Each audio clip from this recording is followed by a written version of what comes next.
Welcome to All Things Unexplained, where we explore the mysteries that lie just beyond the veil of our understanding. I'm Dr. Mounts, and this episode we're diving into what could be one of the most groundbreaking moments in the history of UFO disclosure. Saturday night, January 18th, 2025, NewsNation aired Hunting UFOs, the Crash Retrieval Whistleblower, a special investigation led by the renowned journalist Ross Coulthart.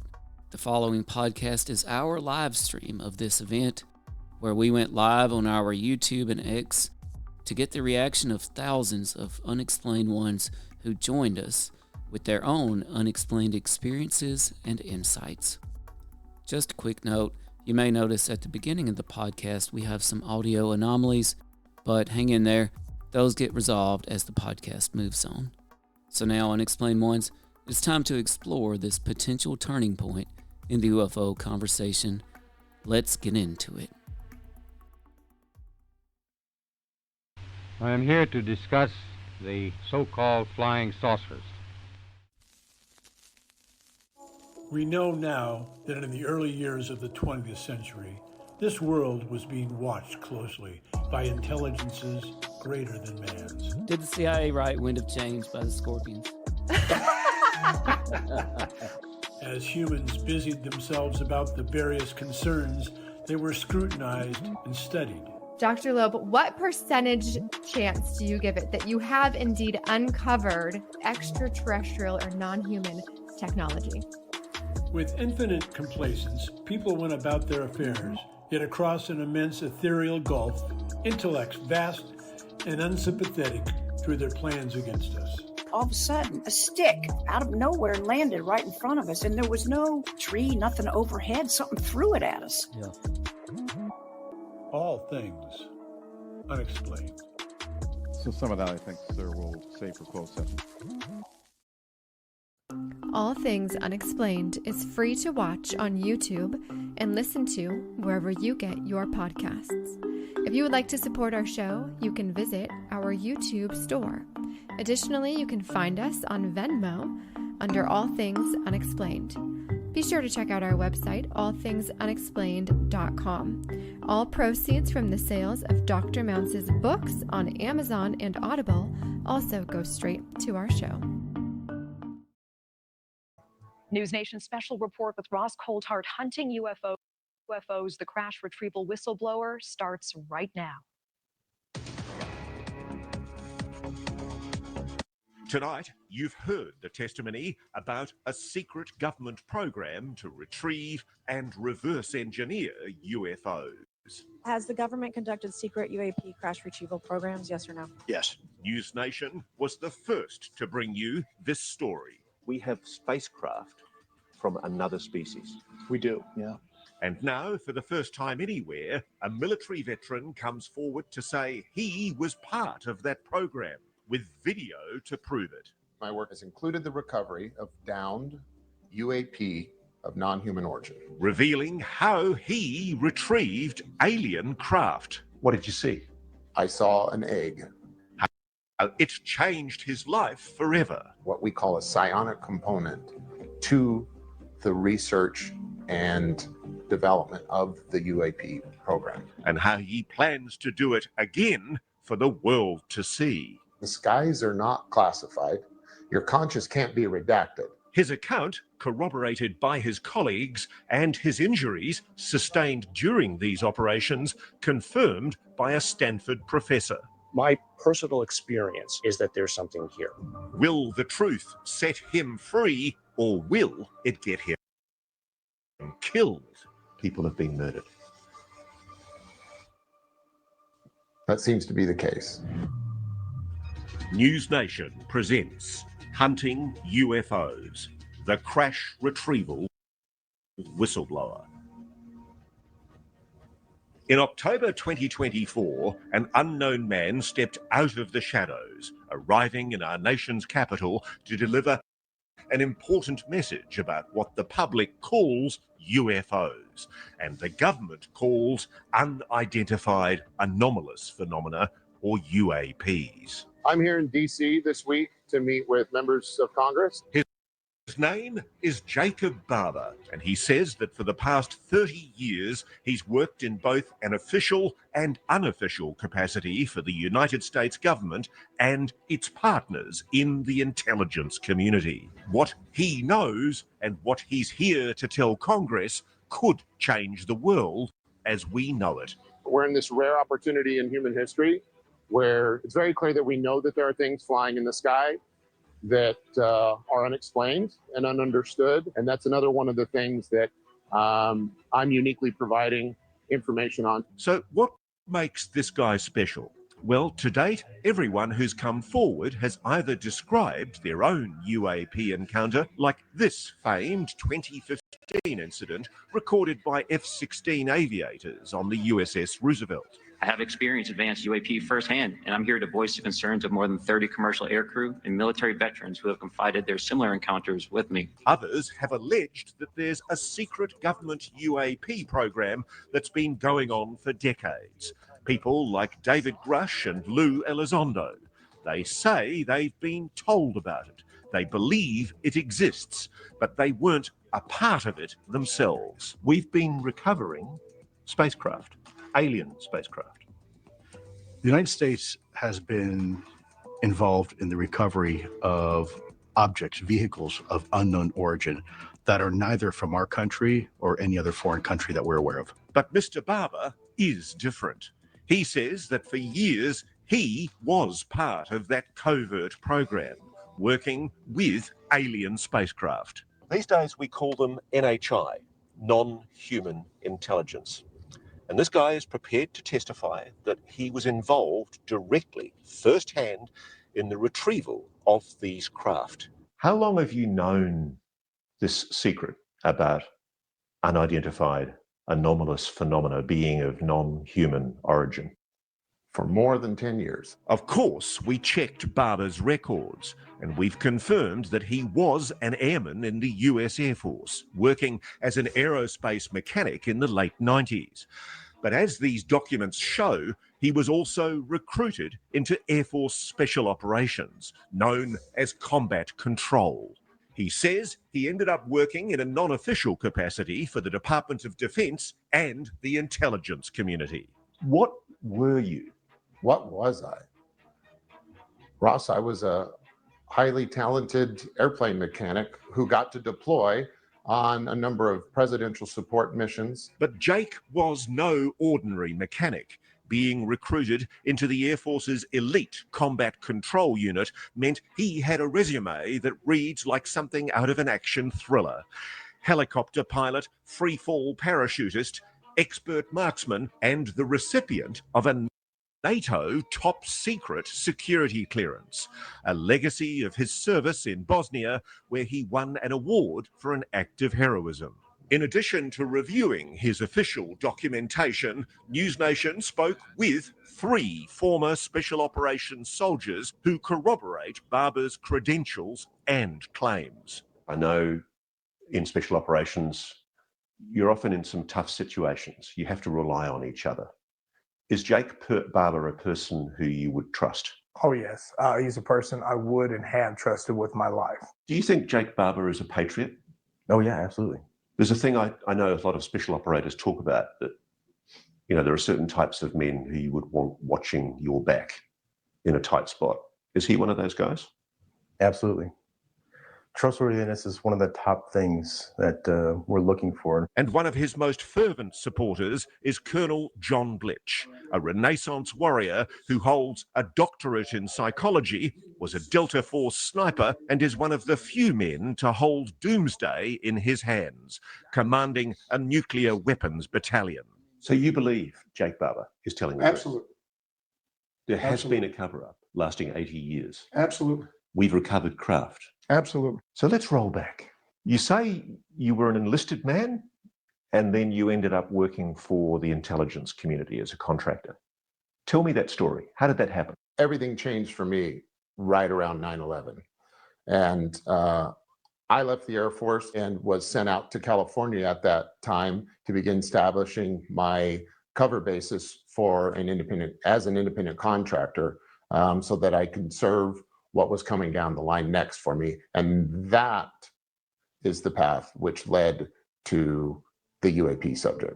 Barber says he was contracted as a helicopter pilot and was part of a team assigned to retrieve crashed aircraft at an undisclosed testing facility in the desert. And we're not only talking about conventional airplanes or drones. A lot of the work we did was on what I call the range, where the U.S. government and its private partners use to test all kinds of things, weapon systems and resilience to weapon systems of certain craft. And so you see a lot of exciting things. So you start seeing at the range, yes, interesting objects. Oh yeah, it's always interesting out there. Things come in and out of sight. Things disappear for a moment and reappear. Things seem to move very quickly. Things change color, they change shape. We did recover things that were exotic in nature in the sky, and we know they were classified craft. And we recovered them and took them back to where they go. The majority of what we see and do is explainable and is ordinary and is known by many people and is not classified. But there is a certain percentage which is extremely sensitive, and that extremely sensitive bit does include what we know is our own man-made advanced technology. So you know what Lou Elizondo has described as the 5 observables.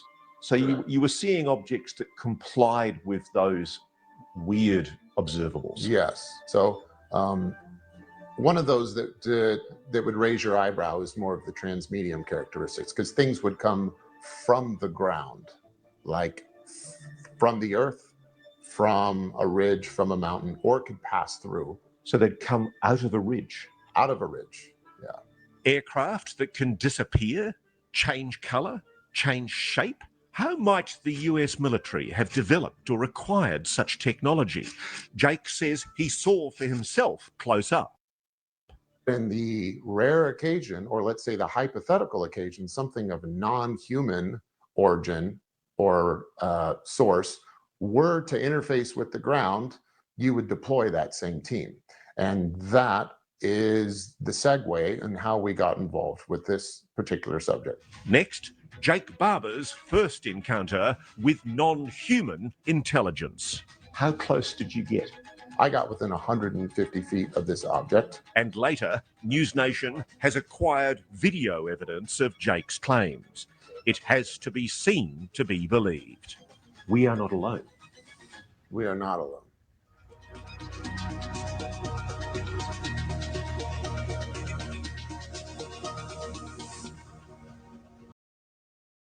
News Nation, Monday. Okay, this is Dr. Mounts, and wow, I just kind of threw this together last second.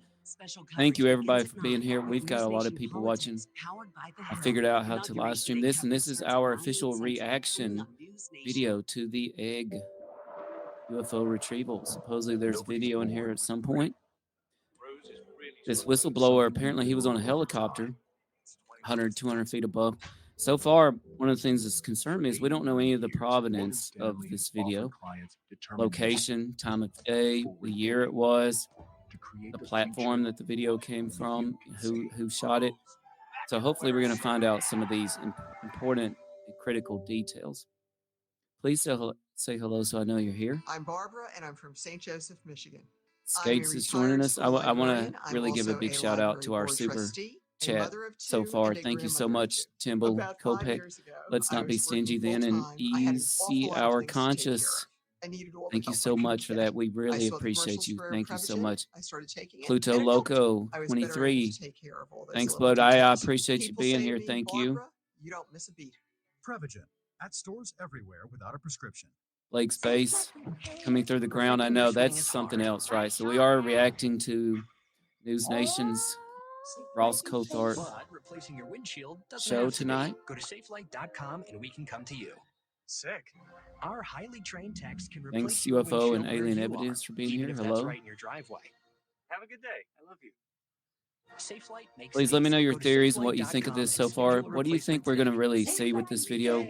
Is it going to be mind-blowing? I saw Dr. Gary Nolan. I saw where he hinted on Twitter like this really could be worth it. Lilac Brandy, hello. So let me hear any theories, reaction comments. in the chat. I'll get them up there.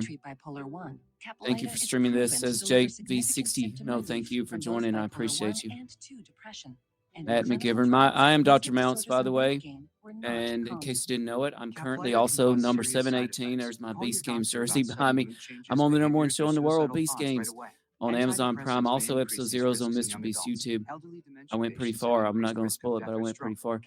And now I'm back to my day job, paranormal podcasting.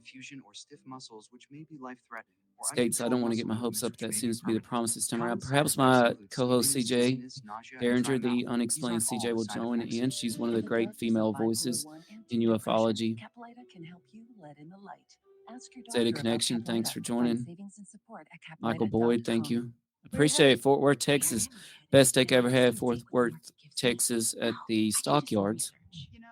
I knew it was going to be a good steak when they brought it, the cuts out in front of me and said, hey, pick it out. Pick the one out that you want us to take back there and cook. So this is our reaction video. Here we go, folks.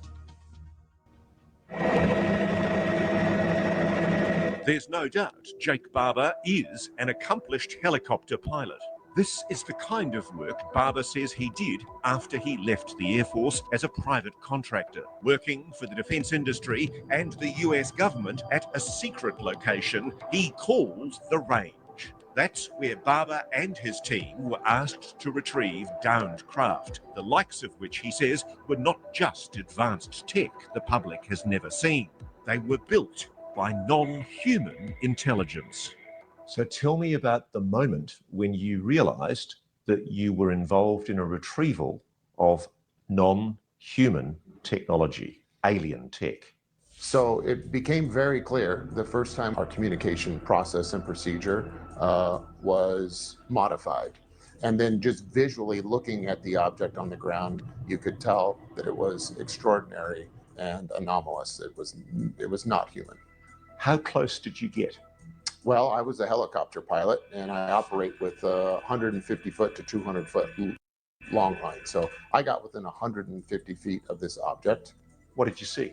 I saw an egg, a white egg. Was there any visible propulsion system on it? No, not what we would know. There's no engine. There was no thermal signature. I was operating at night when I finally came in to pick it up. So I'm working under night vision goggles at the time. And it was quite clear. I flipped them up, flipped them down, and looked at it a couple of different ways. How large was the object? I would say approximately 20 feet, plus or minus a little bit, about the size of a large SUV. Did it have any seams? No. And it was pure white? It was like pearly white, like a metallic pearly white, the best I could assess. How did you know that that egg-shaped object was non-human in origin? Well, visually, after seeing all kinds of things in my past, it was clearly something that was ridiculously looking. It's inconsistent with anything I'd ever seen before. I can also tell you that the reaction by my team, we all knew we were dealing with something extraordinary. And at no stage were you ever subsequently told that the craft was of non-human origin? I will tell you that during this process over the last couple of years, it's been confirmed to me by ranking members of the UAP task force that what we were working with that night was in fact an HI, and it was not a unique experience. What do you think that object was? I don't know. Again, I'm security and transportation. I moved it, loaded it on a truck, and it went to... Where would it go? Where would it be taken? It would be taken to a secure facility, but again, my role stops once I deliver it. Yes, it sounds like the stuff of madness, tall tales, delusions.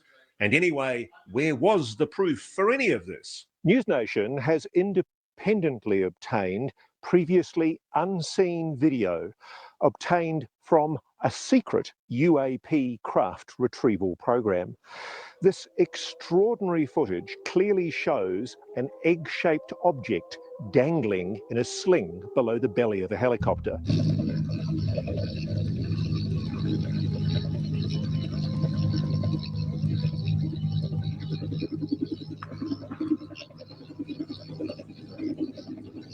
Let's slow this down to take a closer look. That's an egg-shaped UAP suspended from a 150-foot long line. We're told the craft is about 20 feet long, the egg suspended in a cradle. And look how careful the pilot is as they bring their precious cargo into land. Let's freeze frame here to look at one of the clearest images of a UAP ever taken. This is no blurry light in a distant sky. The source of the footage putting themselves at incredible risk to record this UAP retrieval. Look at how perfectly smooth the craft is. No markings at all, and no visible means of propulsion or way to see inside. Watch how it rolls, almost graceful as it hits the ground, despite being wrapped in the ropes and canvas from the cradle as it's dropped for pickup. The UAP's final destination still unknown. So there was another object. There's two objects that I'm here to talk about. One was the egg. The other is what we called an 8-gon. The 8-gon was essentially a flying disc with what looked like 8 delineated sections when looking down. And I can tell you what it looked like from looking down because that's primarily how I saw it, because I'm a helicopter pilot. We did recoveries with the 8-gons. There was more than one that made its way to the ground on this particular operation. Simply seeing a non-human craft up close would be an intense experience in itself. But Barber says as he prepared to transport that so-called 8-gon from the pickup site to the drop site, something even more intense happened to him that would change his life forever.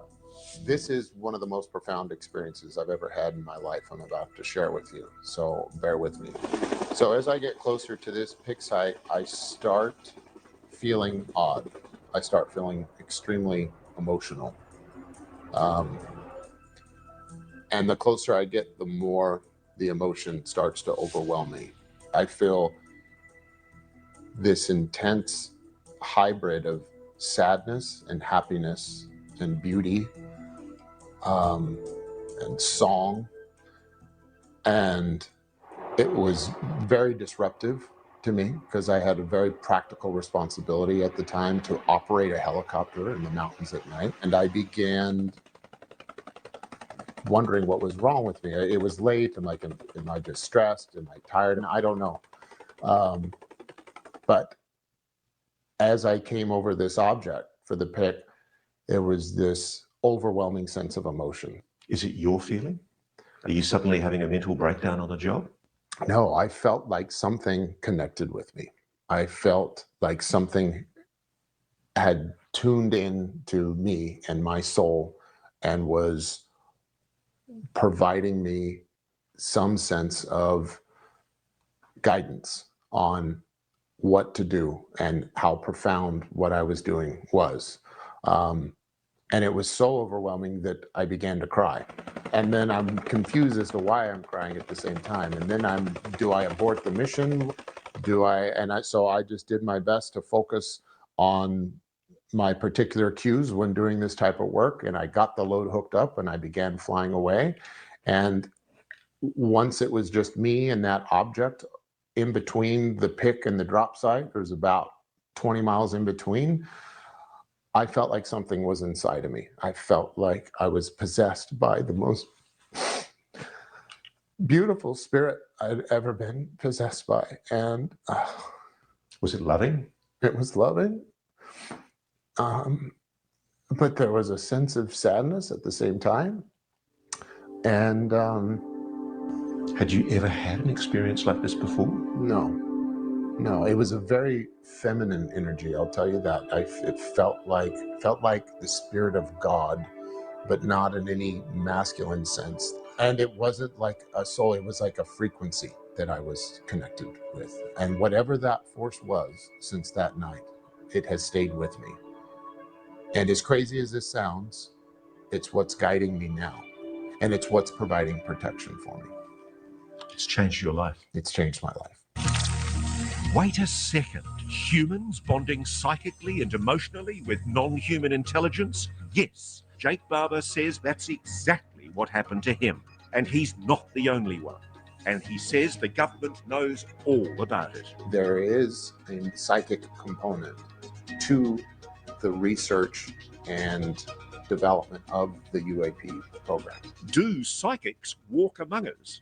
Stay with us. Wow, that's getting pretty My heavy. mental health was better, but uncontrollable movements called TD, tardive dyskinesia, started disrupting my Let's day. see if I can mute the commercials there for a second. This is getting real heavy here. Holy cow. Thank you to Paul MP for the super chat. Wow, we really appreciate you. Super chat and super stickers are available if you feel so inclined to believe. All Things Unexplained is 100% free. We always have been. We've never charged for anything, but it takes a lot to make a podcast happen.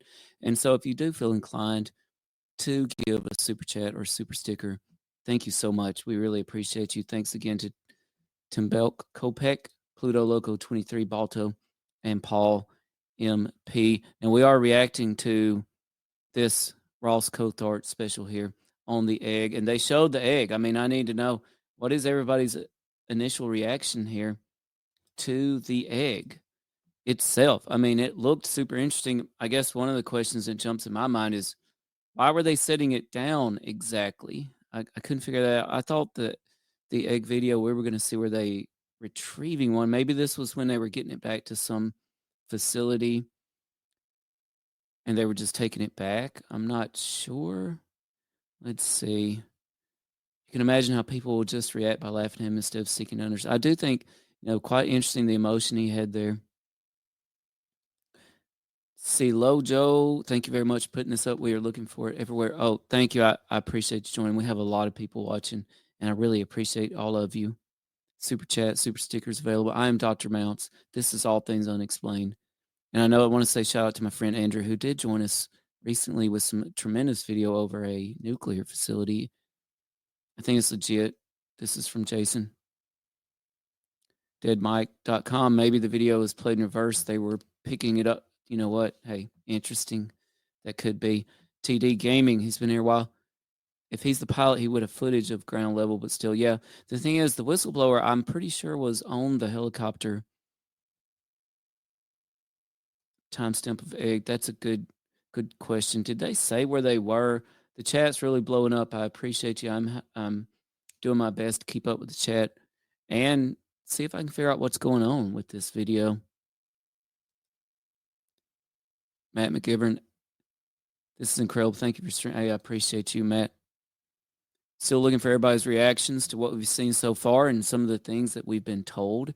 I was hoping for a close-up where they would approach the egg. Hey, maybe it's still coming. What we got was a 240p night vision video with no depth or details. I will say at least it wasn't a blob squatch. So, like, this was a legit video, not as opposed to the still shot of the video, the UAP from the Super Bowl last year, right, that the Canadian Defense Ministry released. Kind of looked like the Millennium Falcon, except all fuzzy. All right, here we go, folks. Jake Barber says that when he retrieved a so-called 8-gon-shaped UAP, he had an intense emotional reaction, which convinced him he'd connected telepathically with a non-human intelligence. You're talking UFOs, flying saucers, and That's probably one of the hardest conversations. That object, or whatever was controlling that object, was also connecting to me through my mind. And so how did the object come to land? I think it was invited to land by the psionics team.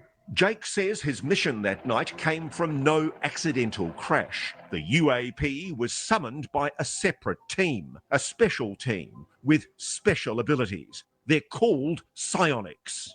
What is a psionic? A psionic person is someone with the predisposition for extratemporal, you could say, abilities and sensitivities. Extratemporal abilities, also known as psychic powers. What did you discover the psionics were being used for in the program? In the program, there was certainly a desire to explore the idea that perhaps UAP could be summoned, could be communicated with, could be controlled, and could be persuaded to land, all by deploying people with psionic abilities. And did you see that happen? Yes, I did. When a psionic operator engages with technology, how do they do it? Using their mind, something like meditation. There genuinely are people who can actually make a mental, spiritual connection to a technology. Yes, 100%. It all seems so far-fetched, psychically gifted humans linking with possibly alien ships, summoning them, and even piloting them. But it isn't just Jake saying this. Don Paul, another decorated Special Forces operator and colleague of Jake's, says he's also seen what psionics can do. I've had the pleasure of meeting multiple psionic assets. I've seen them function. I know that they're capable of doing what they're doing. You can definitively say that you believe there is a capacity in the human mind to somehow psychically, telepathically connect. Yes, and I don't know if it's a byproduct, if it's something that they were born with, but there is certain people who are quantifiably, verifiably capable of this. It's an established fact that the Pentagon has had an interest in psychic abilities, what it calls remote viewing, for military purposes. The famed Project Stargate spent years studying the subject, and despite the CIA's official position that such studies yielded nothing, former Pentagon UAP investigator Lou Elizondo told me last year that psychic abilities are very real and perhaps not very rare. So this is an ontological shock, I think, for many people watching this, because we're all being told, firstly, there's no such thing as aliens visiting this planet. And secondly, there's no such thing as telepathy or psychic abilities. It's rubbish. Yeah, you know what? I don't think there is going to be an ontological shock. I think it's going to be an ontological relief, because I think everyone deep down knows that there's more to life than what we are being told and experiencing. Like, not only is it not shocking, but it should be welcome. It all seems so innocent, so benign, even sacred. But hold on. Jake says that through his work, he and his team have suffered serious injuries. After this particular mission, me and everyone on my team got extremely sick. How sick? Like physically ill in the hospital. And one of the world's leading medical experts agrees. My personal experience, both with people and the things that I've seen, is that there's something here. Are UAPs bad for your health? Coming up next.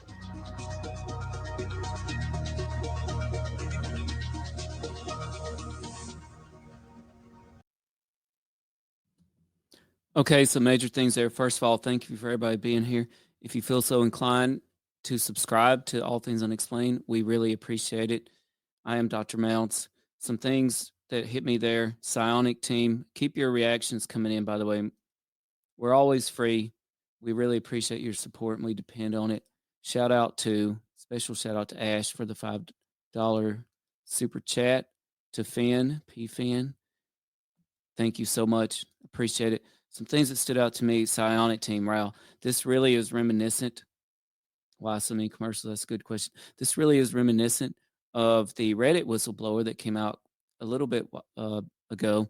And the Reddit whistleblower, said that there were these teams, these departments of the UAP, UFO disclosure, or UFO cabal, if you will.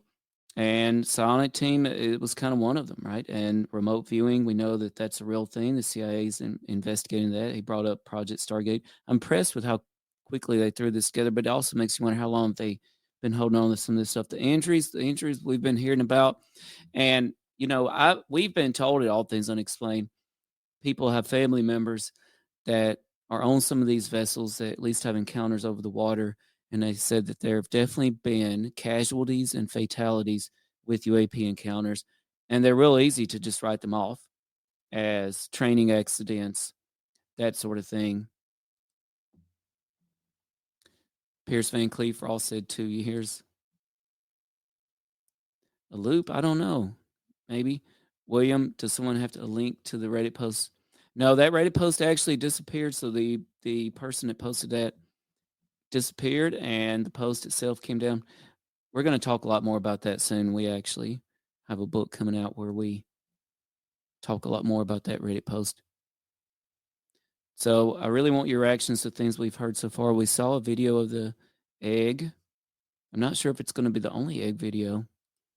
Yeah, the psychic thing. It's very interesting, but I'm going to give them credit because I've been saying all week that, they've been giving Jason Sands, for example, a super hard time from the James Fox documentary when he gets a little woo on X spaces and that sort of thing.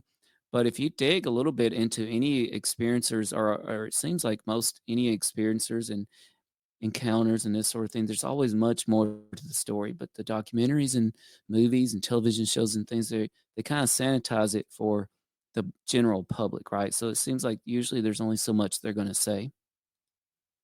So I want to give News Nation credit here for allowing this guy to tell some of the bit more, less palatable parts of the stories with the psionic team, the remote viewing, that, and the injuries, that sort of thing. All right, here we go. We're back. What do you think the NHI want? The NHI, I feel the NHI are guiding us. Jake Barber describes his encounters with UAP as transcendent, quasi-religious moments. And from what you're saying, that's a beautiful experience. Yeah, it was the most beautiful experience I've had in my life. But he also says these encounters could come with a staggering cost. UAPs may have changed his life for the better. They may also have shortened it. So what happened to you? We're not quite sure. We were transporting a large sealed container. Jake says nobody on his team was told what was in that container. And we transported what we called mystery boxes all the time. I have no idea. It could have been empty. It probably wasn't empty, but we don't know what was inside the boxes. And what were you told if somebody tried to seize that box? What were your orders? We maintained the authority to use lethal force if anyone tried to seize those boxes. So whatever that box was, it was extremely valuable to the US government. That's correct. And after this particular mission, me and everyone on my team got extremely sick, like physically ill in the hospital. Within weeks after this, I'd lost every hair on my body, and I also lost the skin on my arms. So the skin's actually falling off your body? Yeah, like not just falling off, like it was lopping off within a couple of days, like a severe sunburn. I ended up developing a severe heart murmur that I'd never had before. Last year, I introduced Jake to Stanford immunology professor Gary Nolan. He's been studying anomalous injuries among US military personnel for years at the behest of the CIA. Nolan agreed to review decades of Jake's medical records. The report reads like a bit of a horror show, to be quite honest. To me, what the first thing that came to mind was you were exposed to some kind of radiation. And especially, as I understand it, a number of his coworkers in the deployments that he was in had similar problems. So you're not dealing with a one-off who went home and somehow came in contact with something in the house, but you have 4 or 5 individuals all at once coming down with the same thing within a week or so after deployment. That's more than a coincidence. My fear is that there's something permanently broken that might show up in the form of cancer or God knows what later in life. And we're going to be way behind in trying to figure out how to deal with it. Assuming Jake and his team were exposed to radiation emanating from that box, could it have come from one of the many radioactive materials used regularly by the military? Certain munitions, components of nuclear vessels, or nuclear weapons themselves? Jake doesn't think so. If the Air Force, let's say, knew that what we were working with that night had any type of radiological signature, there's a whole set of process that we're trained in on how to deal with that from a hazmat perspective and a containment perspective. And the fact that none of that was apparent that night tells me they didn't know what was in the box, and it got turned on or turned off, which leads me to believe, in hindsight all these years, that it may have been something of non-human origin. Speculation? Absolutely. Wild speculation? Perhaps not, when you consider other documented cases of military personnel who claim they were similarly injured by UAP. Take the famous case of Airman John Burroughs. The Veterans Administration granted him full medical disability for injuries to his heart and eyes he claims he suffered during the famous 1980 UAP incident in Rendlesham Forest, England. But that only happened after Senator John McCain intervened to get his medical records declassified. They were classified. They just weren't withheld. They were classified. Why would you feel that the issue was so important as to not allow for that person's medical records to be released? What are you hiding? The issue came up in last year's congressional UAP hearings.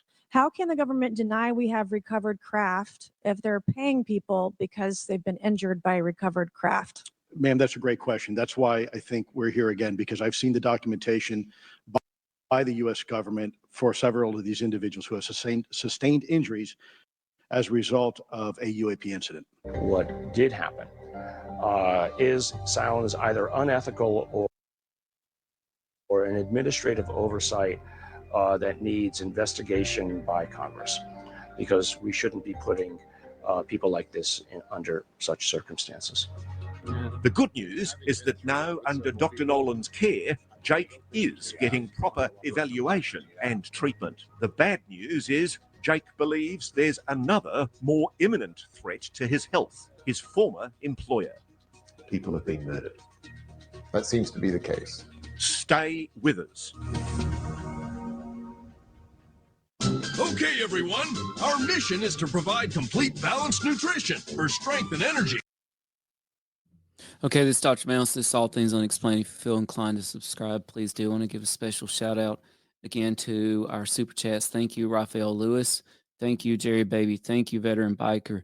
Thank you so much, Wendy. Thank you, Ash, P-Fan, Paul, Balto, Pluto Loco. And just like All Things Unexplained, thank you, Tempo Kopek. Hey, we've been told about casualties, fatalities, and I guess they're going to talk about some murders here. So what do y'all think about that? Murders, injury, psionic teams. Not much left of the evidence about aliens announcement a few hours ago. And some people came in a little late. They did show a video of an egg. I mean, that's all I can call it. I don't want to call it a UAP. It definitely was an egg-shaped object. They claim about 20 feet long, I suppose. I guess we could surmise that, to some degree. It was attached to a rope and had some kind of wrap around it, and it appeared they were setting it down. Somebody commented, hey, maybe they were playing it in reverse and they were actually taking it away. That's a good theory. I don't know. So they did show the video. I thought it was pretty high quality. I thought it was pretty impressive. And that's relatively speaking, right? It's relative to the other videos we usually get, the kind of video quality we usually get, which is kind of blob squatchy. Is NATO discussing this? NATO, I mean, forget NATO. What about NORAD? Where's NORAD been in these drones and all this? Thank you for streaming, says Deborah Place. I appreciate you.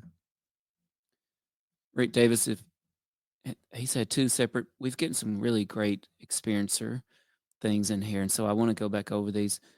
Though I do not deny he saw something but an egg shape, I'm not sure I can take it as proof. The egg shape is anomalous, and I think this could be part of why they're keeping some of these shapes classified, because triangles, saucers, squares, that sort of thing, that's not super anomalous, but an egg shape, that's pretty anomalous in terms of something flying. And I think that would raise alarm bells, which might explain why these things have been classified. So they should be coming back from commercial again. We're so pleased to be streaming this tonight. And thank you for joining us. We got a lot of people watching our reaction video to Ross Coulthart's egg UAP retrieval. It's classified because they haven't made it up yet. And of course, sometimes it's classified, we know, because of the platform. What took the video? The platform that captured the video itself is classified. As they said one time in one of these hearings, if we got a video from a fighter jet of the Statue of Liberty, that video would be classified, not because the Statue of Liberty is classified, but because of the platform that took the video. And here they come again.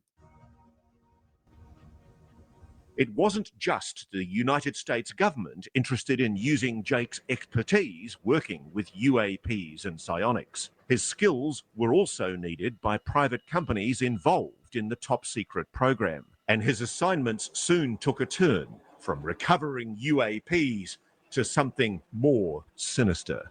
What happened? Well, we were deployed on a particular task to recover what we call HVTs, or high value targets. Those high value targets were Panasonic Tough Books. The sensitive material that is on these Panasonic Tough Books has to do with sensor data. Jake and his team suspect those Panasonic Tough Books contained data from the top secret UAP retrieval operations, worth millions to the right buyer. Jake says the private company contracting him was determined to recover them. We recovered our first two Tough Books.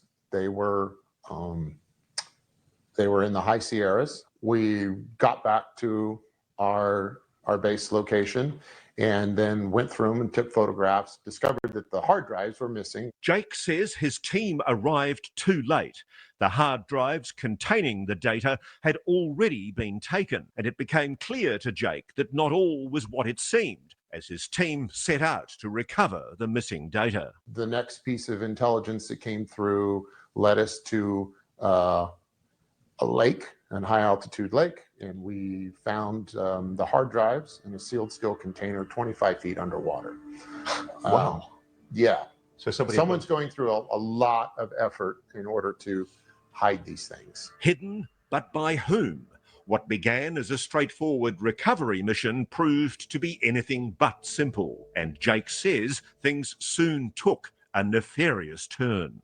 At any stage, did you find yourself under threat? The very next time we went out, things got strange for me, and my spidey senses, my intuition was on high alert because our intel contact changed, the rhythm and style of our intel changed. As we got closer to the day in which we were going to deploy, intelligence kept changing. And so that raised my concern. We ended up going anyway, and when we got there, the HVTs were gone, and it was clear that shots had been fired. Shots fired? Whatever was on the computers was a secret so important it was worth fighting for. The situation had changed, and soon Jake says he realized his team was caught in the middle, and their lives were on the line. You were in significant danger. Yeah, and I was concerned that we were being set up, we were being prepared for the one thing that we've always offered employers, and that is plausible deniability. And that we were perhaps going to be the hidden hand that gets severed. Don Paul, a Special Forces veteran, was working on Jake's team at the time. Were you involved in any of the retrieval attempts? Yes. Was there a concern that you were being set up, potentially? Yes.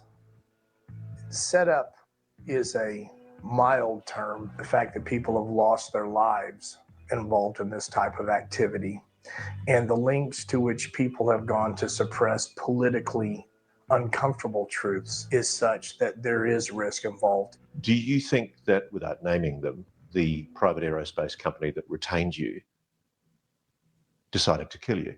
Somebody masquerading as a representative of that company surely may have had that intention. Jake was convinced his former employer, or someone posing as them, was determined to kill him. But who exactly was calling the shots? Jake was determined to find out. Who were you working for?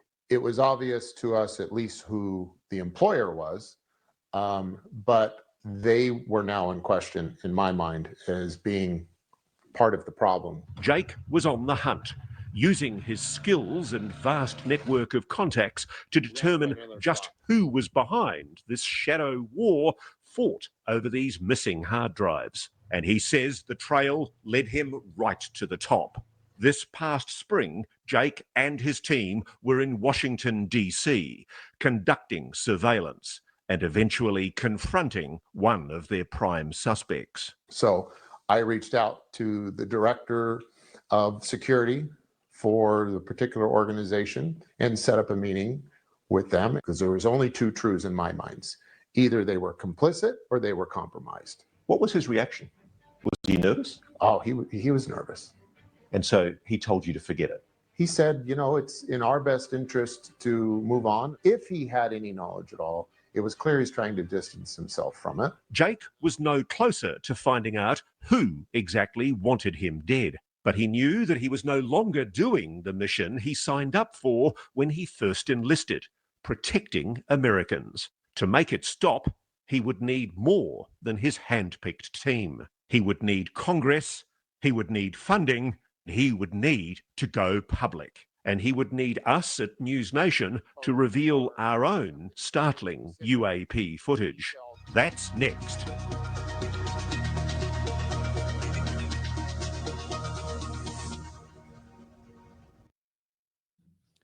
All right, this is Dr. Mouse, All Things Unexplained. We've got a lot of people in here. Thank you so much. If you feel so inclined to subscribe, we would be eternally grateful. Thank you.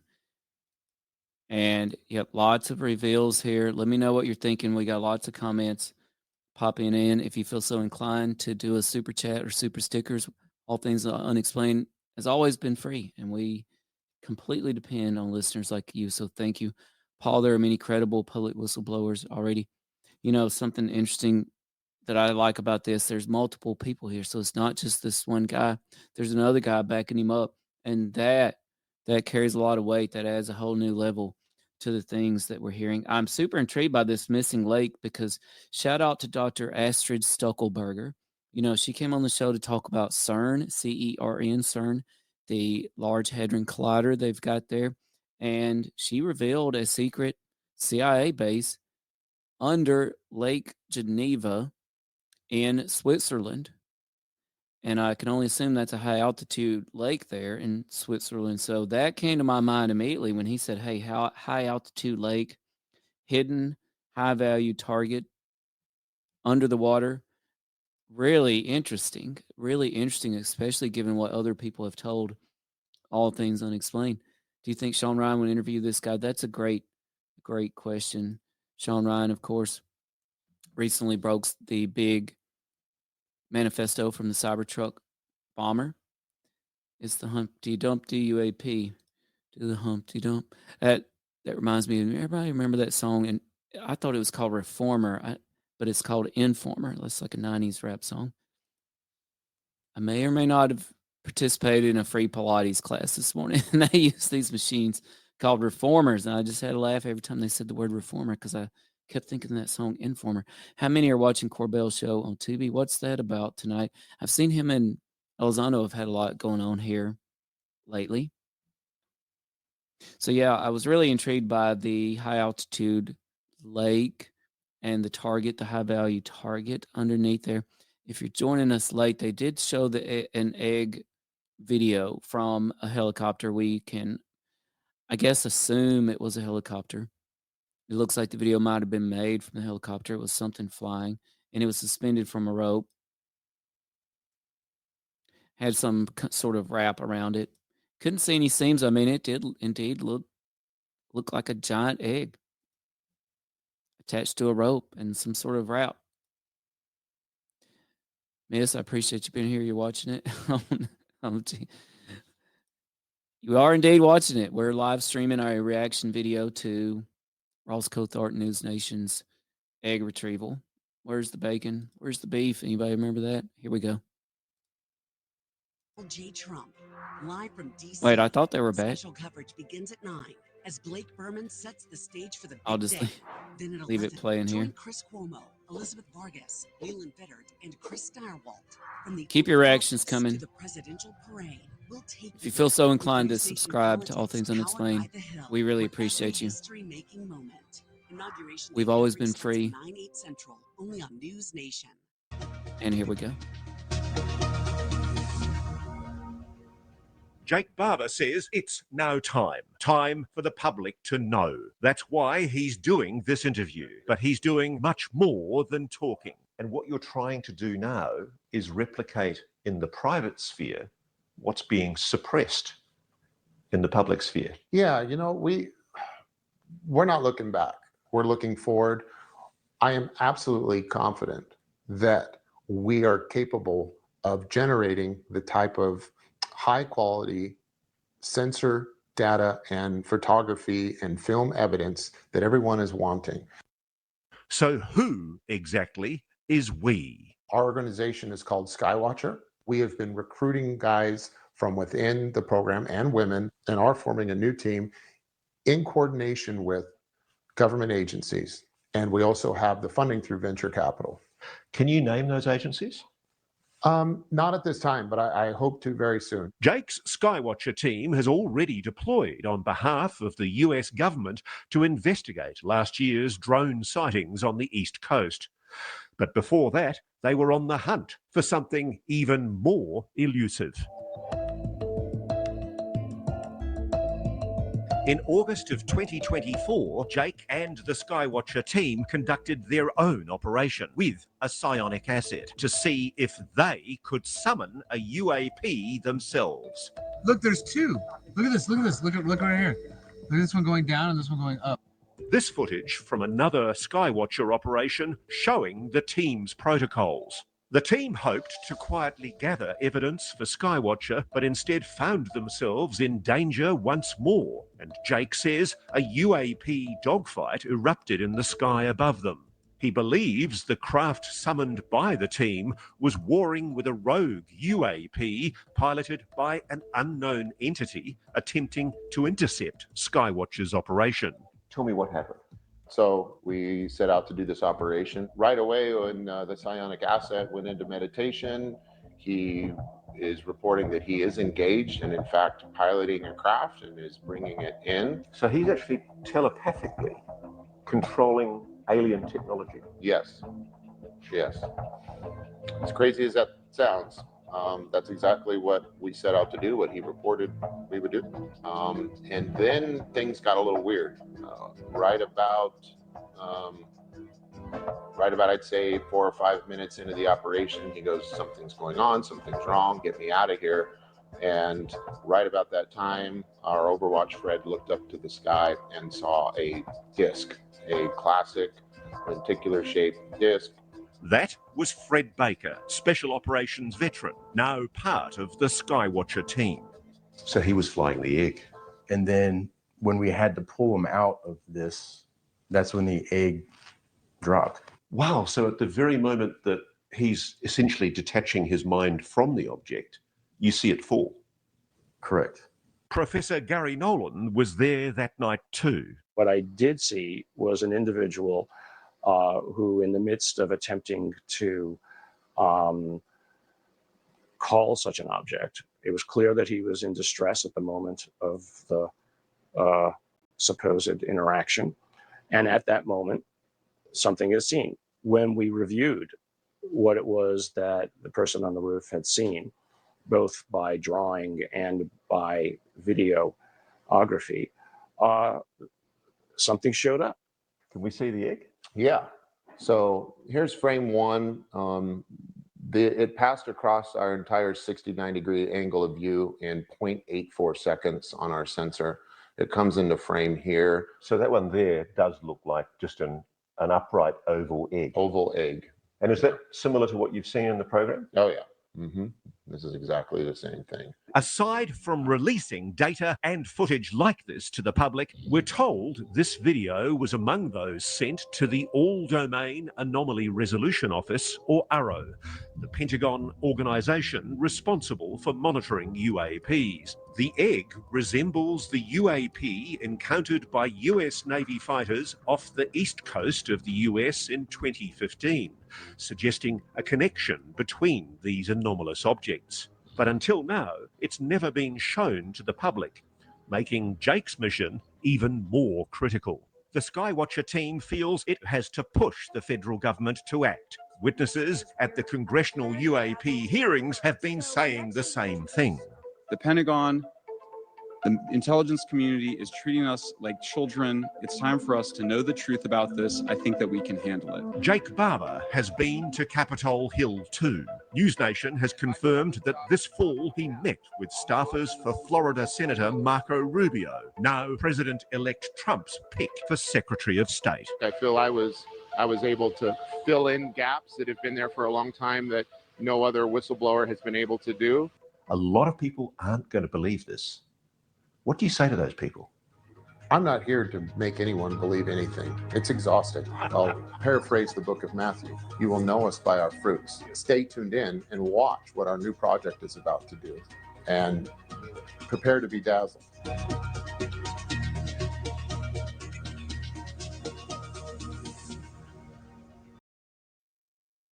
Okay, I noticed this was scheduled to 8. We're back to commercial. We'll see if anything comes back after 8. But wow, holy cow.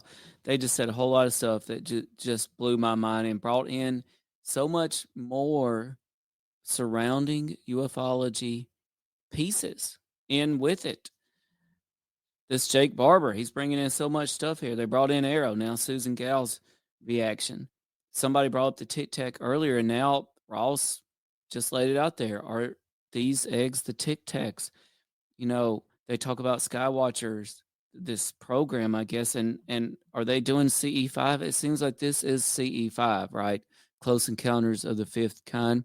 I don't know who exactly invented CE5. I know who's some people that get credit for it, but Chris Bledsoe, he's out there doing CE5. We recently did a roundtable on crop circles, and they have done CE5, similar type of things with crop circles, and had orbs respond. So this reminds me so much of Chris Bledsoe. You know, are we talking, do they involve someone like him with some of these programs? They talked about the protocols. This brings in Tim Taylor's protocols from Diana Pasulka's American Cosmic.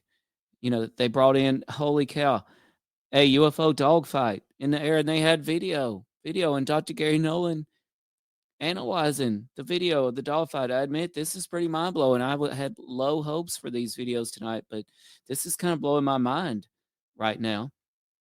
So, wow, Tim Taylor, Chris Bledsoe, we got Fred Baker jumping in here. Skywatcher, CE5 programs they're running.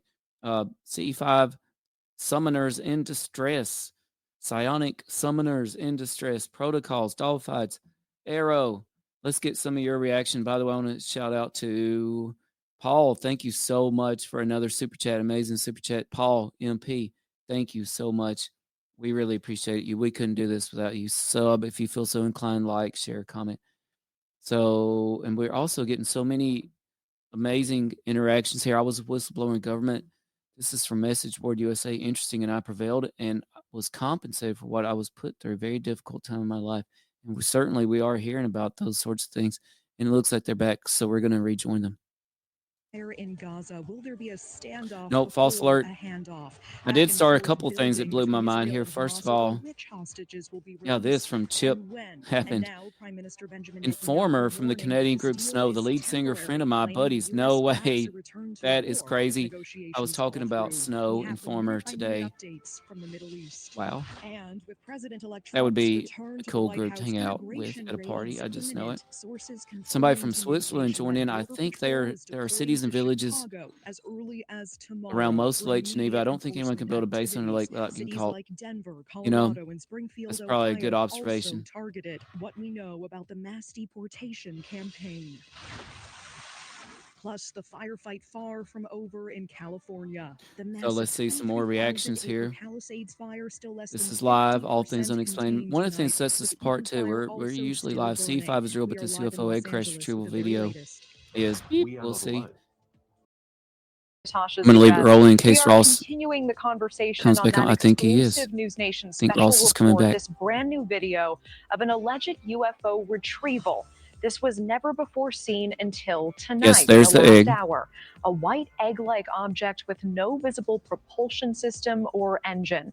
Whistleblower Jake Barber sitting down with our NewsNation special correspondent Ross Coulthart, breaking down shocking claims about the UFO crash retrieval program. For years, people like David Grush and Lou Elizondo have alleged the existence of such a program, but now the decorated Air Force veteran is saying he knows it is true because he was part of it. The whistleblower claiming he was contracted as a helicopter pilot to retrieve all kinds of crashed craft. He says some of non-human origin. Those experiences affecting his life to this day, and he's not the only one, with multiple others trained at the elite levels of the U.S. military also coming forward. We're bringing back in News Nation special correspondent and investigative journalist Ross Coulthart to discuss this. Ross, it is good to see you again, and I know that you spoke with Mr. Barber right before this aired tonight. How is he feeling about coming forward with this? Is he anxious at all about how his claims will be received tonight? Do you think he's right to be nervous? Hello again, Natasha. He's not anxious, no. In fact, I'm quite impressed. He's one of those guys who performs well under stress while the rest of us are chewing our fingernails. What I can tell you is he's waiting to see how people respond, because there are a lot of people like him, tier one operators in the military, who frankly have had a guts full of the government lying to the public about this. They think it's time the public knew. And I think it's going to be very interesting to see, with the caliber of people that support Jake Barber. These are top former tier one operators who are well known and highly respected in the JSOC community, in the Joint Special Operations Command community. They're highly well-known people, hugely respected. And I think there's going to be a lead taken by these people seeing what Jake Barber has done. I think it's inevitable, frankly, that more people are going to come forward now. And I think Congress needs to wake up. It needs to decide whether it's going to properly investigate this issue, because, as Mr. Barber told us, he went to the Senate Intelligence Committee with this information and gave this information to staffers associated with one of the more prominent senators, who will, of course, now be in the new administration. And it's a real test of what the incoming Trump administration will do to see if they actually take these allegations seriously. Mr. Barber wants to be investigated. He wants to be tested. He wants Congress to put him under oath in public and test his allegations. And there are multiple people, both people you've seen in this story and people behind the scenes, who want to come forward and back his claims. Yeah, he welcomes the scrutiny. And I want to bring up that video again, this never-before-seen video of the alleged UFO crash retrieval. Ross, can you talk us through it? Can you break it down for us? What makes this so remarkable? We've known for years from reports, even those held by the US government, that there are egg-shaped craft objects that have been seen by prominent, reputable witnesses, military officials, senior scientists, and a lot of these have been seen and reported on ranges such as Area 51, China Lake, and a lot of the Los Alamos nuclear laboratories. You'll find those in the historical record. What's interesting is, for years, I've been talking to people who've been telling me that these eggs are one of the more common shapes that you see of these alleged NHI craft. And it's fascinating to finally see one on video, confirmed provenance. I'm aware of where this video has come from. It did not come, by the way, from Mr. Barber. He had absolutely nothing to do with this. It came from other sources who are aware of the recovery operations on the range and who provided with this as direct evidence of the eggs that are and routinely are being procured on the range. And I guess ultimately, people may be skeptical. I don't really care, because ultimately Mr. Barber is saying, and I've seen him do it, that they are now in a position where they can do their own summoning, and the hell with the Defense Department. They're going to go ahead with private retrievals themselves and do it as an independent commercial enterprise. They believe strongly that the public has the right to know this information, and they think if the Defense Department's going to maintain the cover-up, then let's just walk on by them and get on with it and start doing the work ourselves. Okay, and I want to talk more about the alleged cover-up in just a moment, but one of the most shocking claims from this whistleblower, he believes he was possessed during a retrieval. Let's take a quick listen to this together. There was this overwhelming sense of emotion. Is it your feeling? Are you suddenly having a mental breakdown on the job?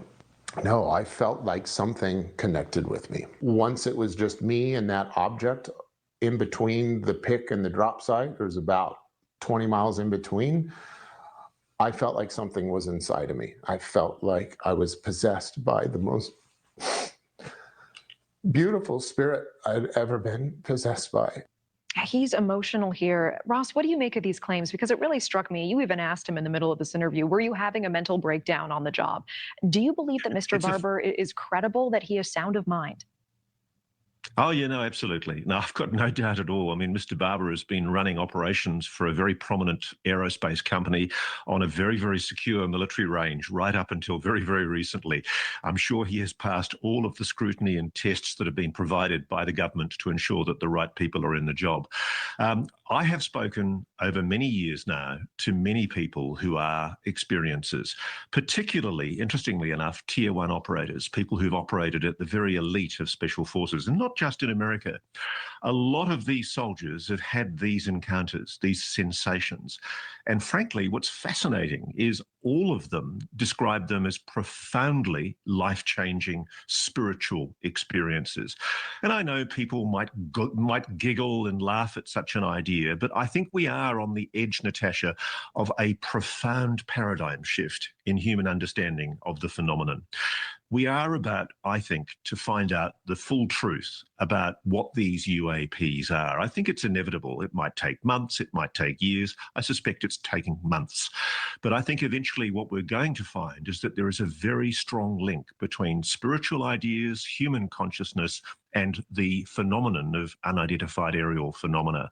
There is a definite psychic connection that is made with the phenomena, and this has been reported over many, many decades by countless thousands of witnesses. It's not a rare phenomenon. It happens all the time. It's heady stuff, Ross. And I want to ask, because we've talked about the fact that these whistleblowers you've spoken with are not just risking their reputations. Sometimes they feel they're risking their safety as well. And I know there have been some cases, allegations, people have been killed to cover this up. Ross, who would be trying to cover this up and why? It's quite clear from the story that we've just aired that there's been, how do we say this politely? There's been scraps, there's been fights inside these operations. I suspect it's rival private aerospace companies competing for access to technology, or perhaps factions inside those companies. But what Mr. Barber and his colleagues believe is that they were targeted either by somebody in their employer or by somebody purporting to be their employer who essentially double-crossed them. As you'll see, we haven't gone into a lot of the detail of what happened out of respect for certain security issues, but basically this needs to be investigated. I mean, I've spoken to people who've told me about JSOC operatives, soldiers, patriotic soldiers with the American military being murdered, shot in the course of these operations. And these events have been covered up, I'm told. I don't know who's running this operation, but it sounds to me like it's gone rogue. And I really think the absurd thing about this is we're at an interesting situation here where the Pentagon is muddling its way through in this quite clownish, Cousteau-ish way, claiming that there's no basis to any of this and just describing Mr. Barber's allegations as claims. I can tell you there is a conga line of witnesses who are going to come forward because the Pentagon is playing stick in the mud. They had better wake up to themselves and realize that events have moved on. The era when you could basically cover things up by using tame masthead media to stop stories from getting out is well and truly over. There are millions of people who are not buying it, and there are countless thousands of people inside the program or people who are aware of the program who want this issue to be exposed because, frankly, they think it's untenable for millions and probably billions of dollars to be expended by the American taxpayer on programs and projects that they have absolutely no knowledge of, that have been improperly, illegally kept secret from them. And Ross, Barber revealed that he has met with Senator Marco Rubio's staff about the alleged UFO retrieval program. Now, Rubio could very soon be the Secretary of State. What does this mean for the future of UFO information?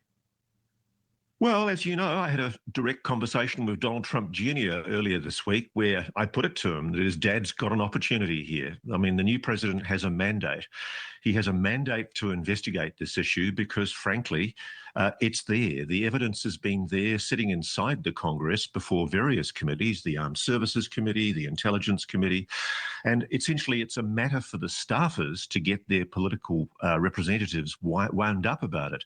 What's been happening is the politicians are timid. They're frightened of engaging with this directly because they're worried about blowback. And it's not because they don't believe it. I've spoken to some of these politicians who've told me they know there is a legacy program. What they're worried about is getting involved in it and then getting bitten by the national security industry because they're all terrified of offending campaign funding.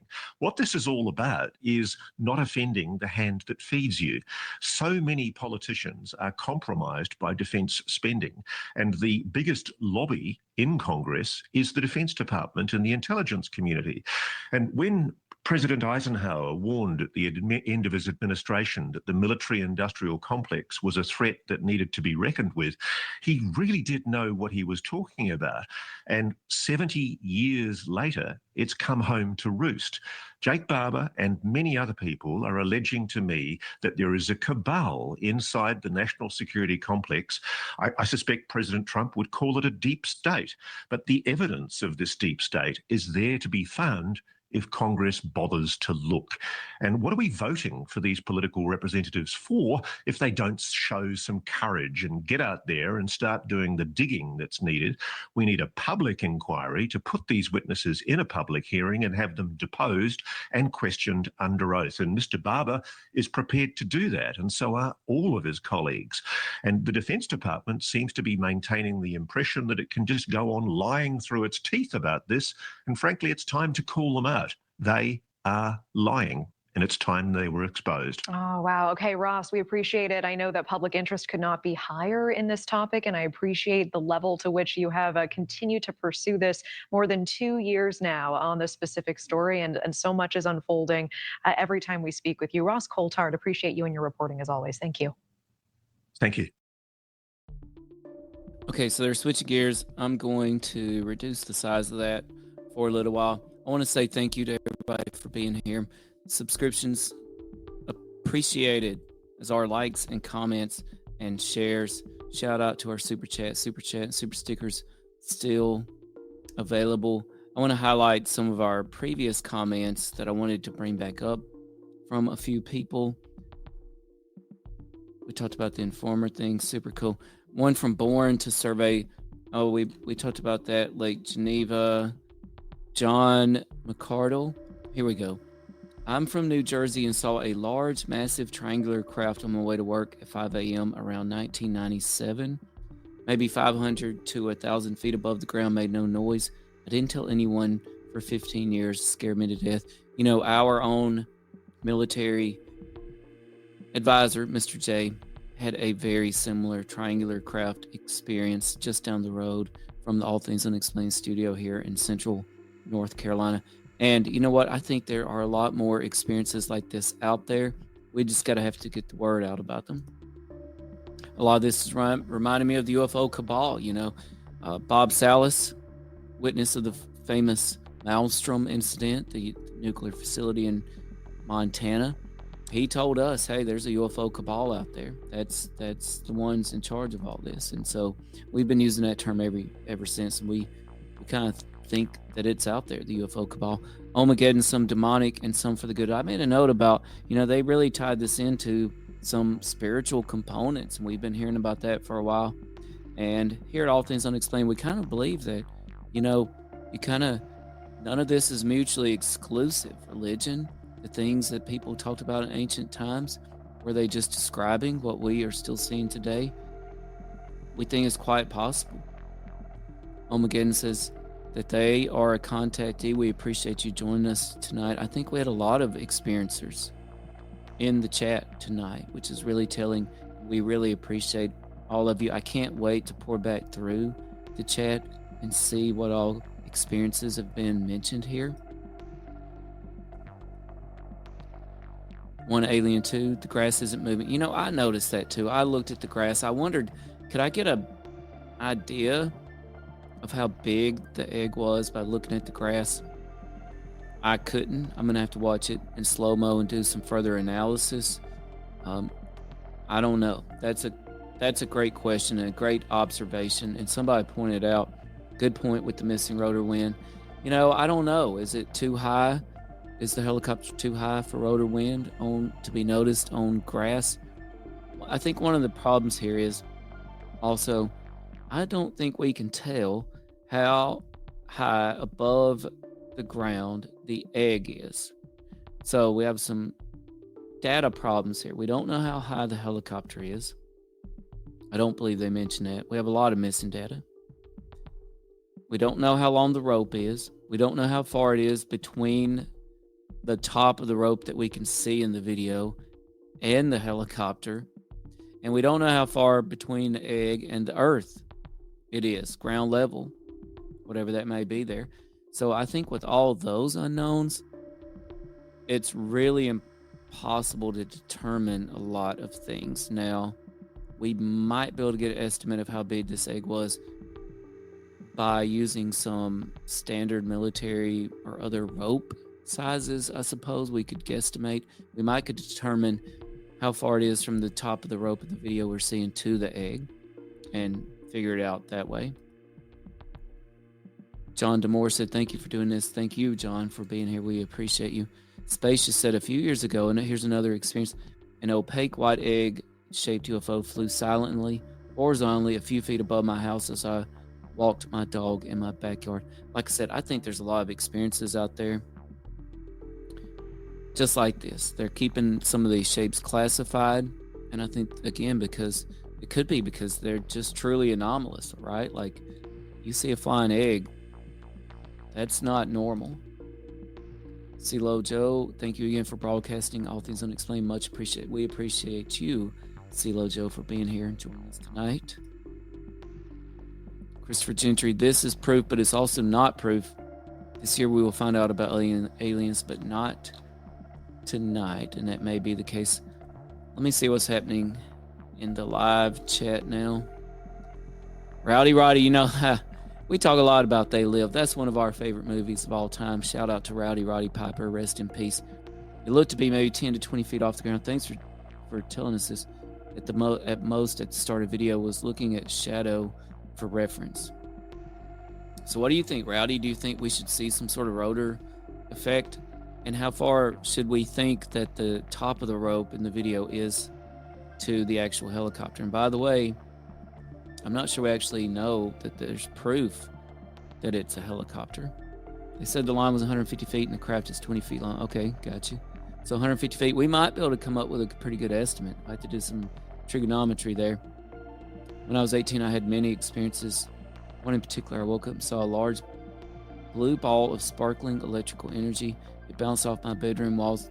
That sounds eerily similar to many other experiences and encounters that people have described. Very interesting. The problem is that we can't tell what a UFO looks like. A triangle UFO might be ours, but we would accept it as being a real UFO. Agreed. Another problem I've got here is every time they talked about the egg tonight, especially the other lady that would jump in, she would say, hey, no signs of propulsion, no obvious signs of propulsion. My issue here is we wouldn't expect to see signs of propulsion on necessarily any object that a military transport vehicle might be just carrying around, right? Like if you're just carrying a crate of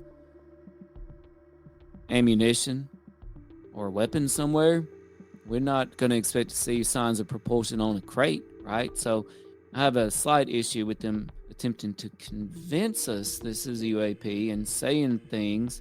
This is kind of presumptive, right? To say that the object in this picture has no signs of propulsion. Well, that means that you are assuming this thing ever was in flight. And obviously it would be great to see an egg in flight. That would be pretty amazing. Oh, shout out to our friends SEQ UFOW. I'm pretty sure that, hey, check them out. They've got a great channel on YouTube. Check out our friends SEQ UFOW. Correct me if I'm wrong, but that's Southeast Queensland UFO in Australia. CQ UFOW, correct us if I'm wrong. But great folks, friends of the show. Let me get this back up. The Absol says, I saw an orange orb about 100 feet Above my head, it moved slowly and steady, very smooth. The light seemed confined, like if you were to put your hand to it, wouldn't illuminate it. Again, I want to bring back up this angels and demons things here, you know. There have been people that said the phenomenon will present itself in a way that is pleasing to people in order to make them complacent, compliant, to make them cooperate. Was Jake Barber dealing with angels here, or demons, or the phenomenon? Are they the same thing? I guess that remains to be seen. Willy-nilly, I've seen UFO, and I really don't think there is. You know, this is one thing that's not being addressed in these hearings, is the vast amount of people that have had experiences, legitimate, real experiences. And I think that it would be disturbing, honestly, to the general public if we knew how many people were out there that were having experiences. I think it would shake people. I would think it would shake them to their core. George Winters, friend of the show, Bama George. I'm late joining Bama George. We got a lot of people here. We were live streaming the egg retrieval from Ross Coulthart tonight. I'm late joining. Maybe you spoke about this previously, but egg shape is very close to the drones we have been seeing, especially at a distance. I can't argue with that. Matter of fact, I think that we at All Things Unexplained kind of accidentally set off Chris Bledsoe a little bit on X because, you know, I just noticed if you froze one of his orb videos, it looked eerily similar to the still shot that the Canadian Defense Ministry released of the Yukon Super Bowl UFO that was shot down. Okay, kind of a Millennium Falcon shape, open kind of piece of the donut shaped, and maybe a payload or something in the middle, right? And so, but it was a thought experiment. I wasn't saying the Yukon object was UFO, and I wasn't saying that Chris Bledsoe orbs were drones. It was a thought experiment, right? Like sometimes these things, videos and still shots can play tricks on our mind. Trill Savage, thank you for being here tonight. I get on these lives expecting running people in my experience level. I gotta remember spare. I have stories for days. Yep. There's a lot of experiences out there, and we've got a lot of them that jumped in the chat tonight. Back in 1987 from Iron Punk, we saw a ball of light that chased my neighbor, my brother, and it made no sound whatsoever and hovered over us for about 4 minutes. That's mind-blowing. Iron Punk, wonder where in the country were you? Or maybe you're in Scotland or Australia tonight. We have a lot of people joining us from Scotland, Australia right now. Oh, here's more. And then it made a zigzag. It disappeared. Very interesting.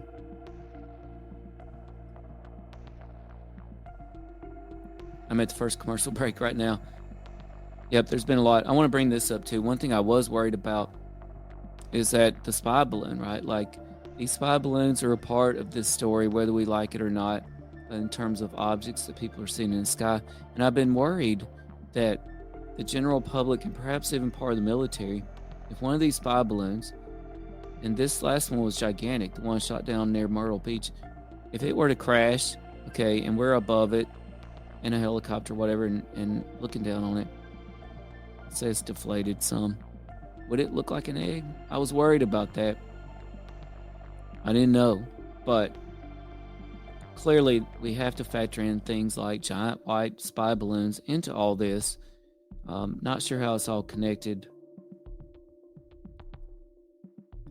Daniel Salas out of Orlando. When I was 14 years old, was playing football with some friends at a school that was empty, and then it got really cloudy and gloomy, and we got this weird, disturbing feeling as a group. And we started exploring the school, and we felt like it led us to one side of the school. This is dramatic, where we saw this orb thing in front of us about 100 feet, but no one could make out what it was but me. Very interesting there, Daniel. Major Matt Mason, thank you for being here tonight. Pilots should know the weight of egg by how much thrust was required to lift. That's a great point. A great point. And unfortunately, they really didn't give us a lot of these data points, like the exact provenance of the video. So far as I know, where were they? Okay, where were they in the world? They insinuated it seemed like they insinuated perhaps overseas, though. So where were they? What time of day was it? I mean, it appeared to be daylight. Was it? Some people said this was night vision, infrared. Altitude. What time of year was it? What month? What was the date? I mean, so many data points that we just don't know. And you have to ask yourself, why is that? Is it a way to skirt something that's classified? Because I understand there's federal penalties at play. We're dealing with some of this classified information, maybe even worse. But part of the frustrating part about a lot of these videos and photos is the lack of data, the lack of provenance, the lack of information.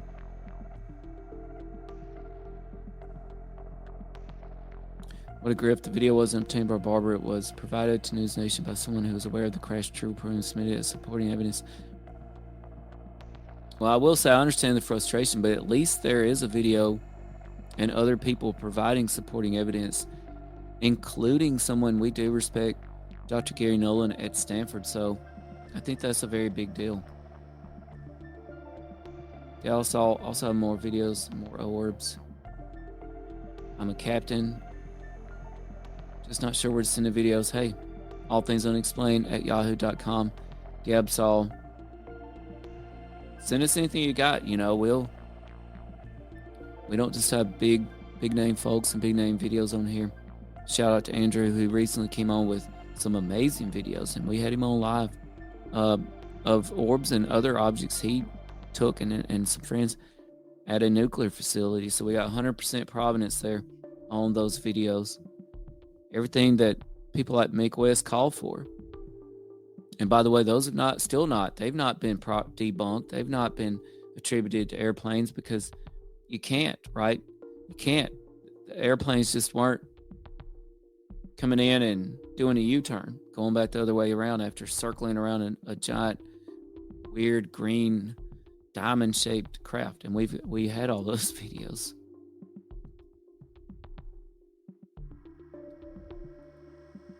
Joe Culpepper, I tend to believe it's our own technology and not something of alien nature.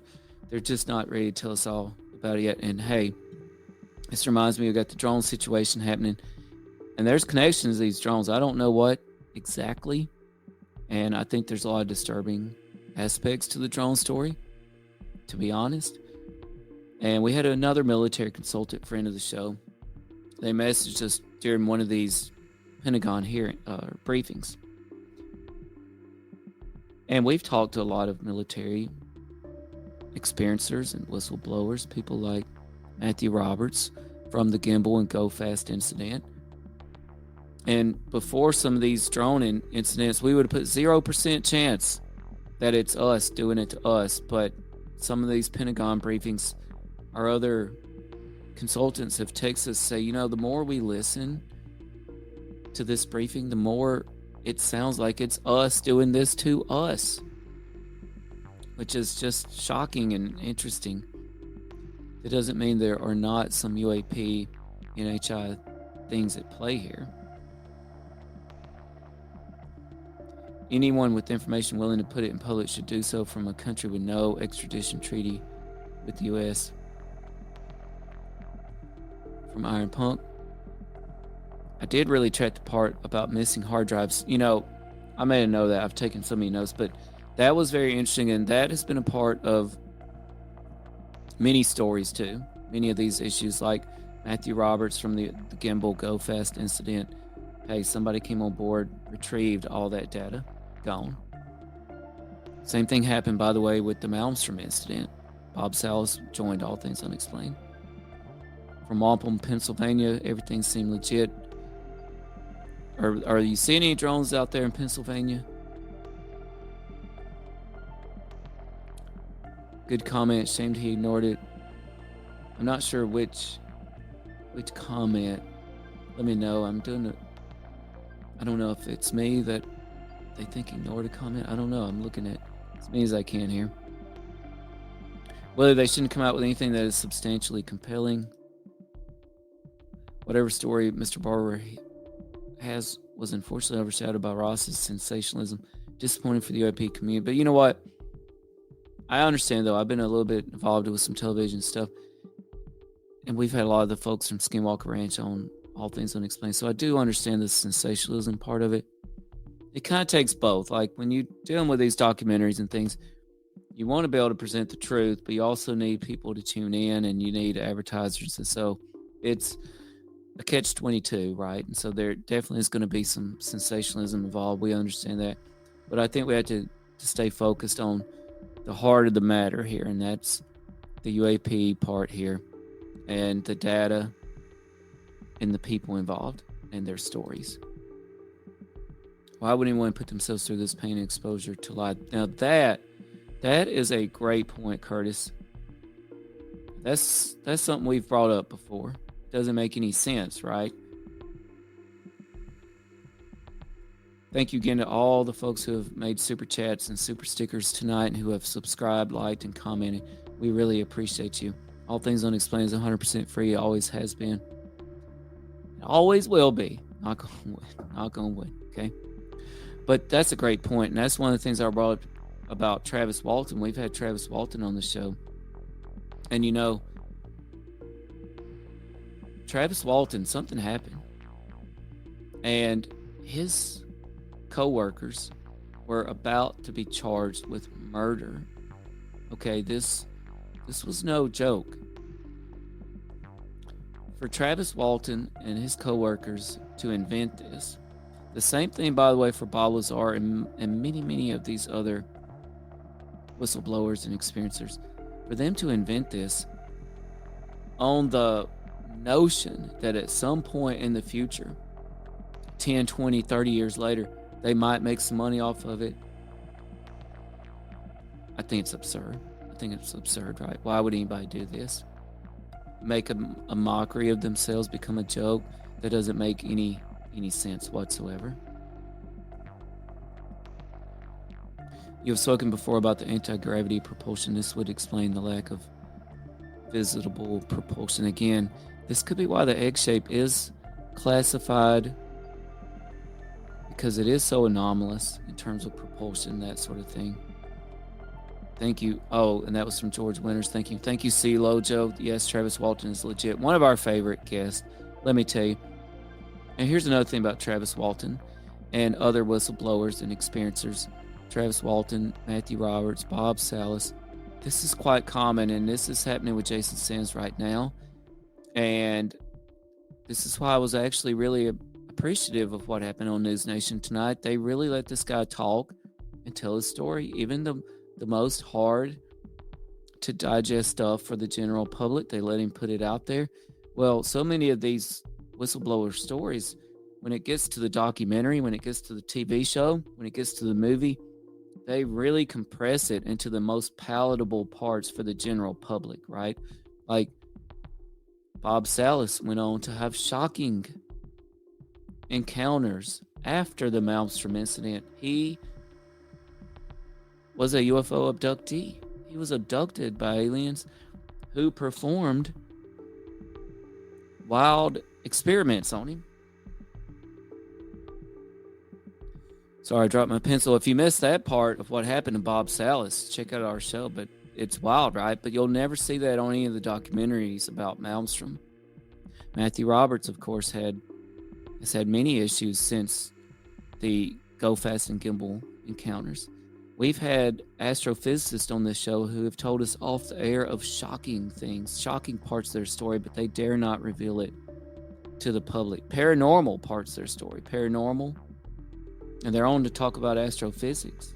But yet they've had paranormal encounters. They've had horrifying encounters with NHI, which I can't get into right now. What Beard said is if Ross followed him for a year, why wasn't he at the retrieval with a production crew? They basically said they can summon UFOs on demand, so why isn't there a live event?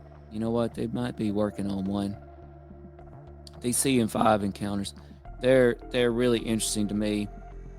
And I've been wondering about this notion about, okay, special people. Y'all have special people like Chris Bledsoe. We have special places like parts of New Mexico that I myself have been to and can tell you that they're special. There's just something special about it. Which is it? And we also have just other things like orbs and drones and UAP messing with military facilities that seem to not be connected to special places or people at all. What's the commonality here? What's the common thread between these special people who can interact with the phenomenon, between special places that seem to have extra sense with the phenomenon, and also between just unexplained physical realities interacting with military facilities and in other areas, and with the general public as well. Jeff Walcott, empirical material scientist types are going to have a hard time accepting any of this. We need a total paradigm shift. I'm just keeping my eye on News Nation while I'm talking. You know, the paradigm shift could be on the way. That's a great comment, Joe. The Everything Monster. Bear in mind, Stephen Greer, who a lot of people think is a charlatan, tripled down about the tip of the iceberg disclosure coming out, exactly what it just did. There's something that is often mistaken for UFOs right there, SpaceX. I will say, I've not been wild about Stephen Greer claiming that the Cybertruck bomber was one of his whistleblowers. I don't know about that. It reminded me of when we had a psychic on All Things Unexplained. I was really excited about this psychic. Go to their website, they say, hey, accurately predicted last so many presidential elections. I'm like, cool. We're going to get them predict this next election.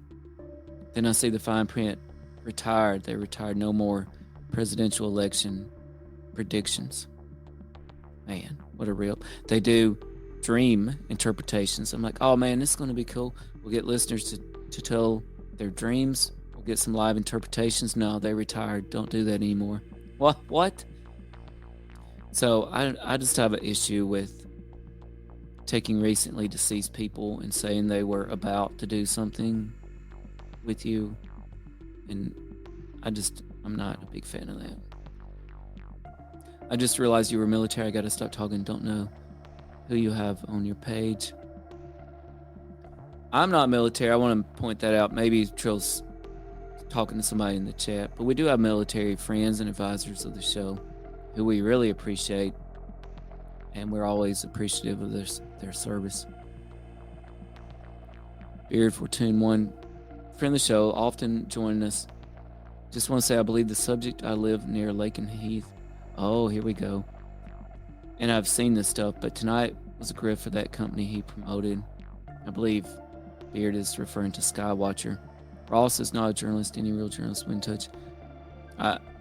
It did get a little self-promotional in there, I'm not going to lie, but at least they brought some things to the table this time with the video and some of the other people they had on, including Gary Nolan. Why wouldn't they have erred on the side of caution, prepared for possible radioactive exposure? That's a good question. I'm going to look back over my notes here.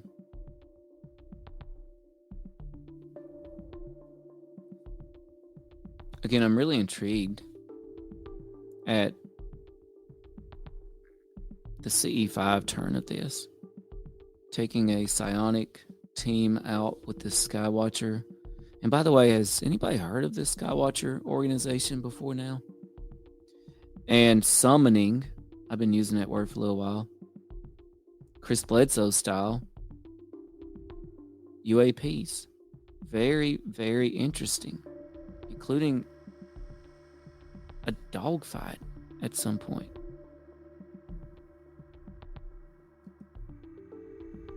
Well, the guy in the Cybertruck did send an email about 0 point energy.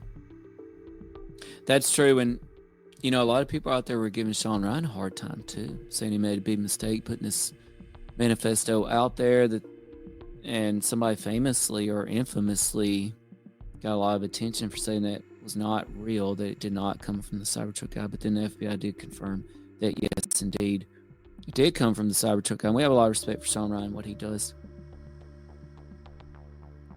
Eddie the Heart Addict, just once we can get a video that's not grainy or night vision, there's always something. Yeah, I know. But I will say, I mean, this got a lot more than what it seems like our typical UFO video has. I mean, just look at the disgrace that was the Yukon still shot that the Canadian Defense Ministry released. And keep in mind, many of these things, we don't ever get anything at all. Nothing whatsoever. Maybe because they knew it wasn't radioactive or biological threat. I'm still intrigued by how radiation does play into this phenomenon. There certainly seems to be an association of some sort. And we've been working on some research in that, and we've got some things to talk about with that real soon. It's all set up to condition and control wise, the CIA and Pentagon classifies so much research and studies into this search. That's a great point. Beth S., thanks for joining us tonight. How can the government deny this is happening? This is disclosure.